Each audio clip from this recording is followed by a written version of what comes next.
What are the investigations you carry? Somebody is a stroke I love because you want to come to conclusion whether it is embolism or it is a rupture of vesicle.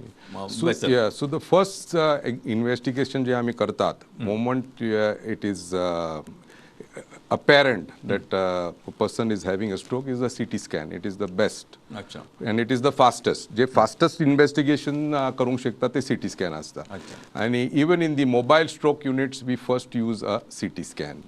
अच्छा. Okay, so initially sometimes ते CT scan वर कळत नाही. But after some time when the stroke is evolving, you will see. So एक scan करून ते जायना.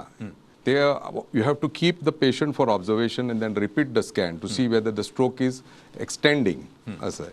Because जेव्हा ते शीर ब्लॉक जाता त्यांना थंय ब्लड सप्लाय कमी जाता ब्रेनचा. Correct. आणि थंय ते इन्फाक्ट जाता, इन्फाक्शन जाता ब्रेनचा. So serial monitoring treatment within the first hour. आता कितें आसता विदीन 1 hour जसे हार्ट अटॅक येता तसंच आमी ताका ब्रेन अटॅक म्हणटात. अच्छा. अँड विदीन 1 hour ताका आमी गोल्डन आवर म्हणटात.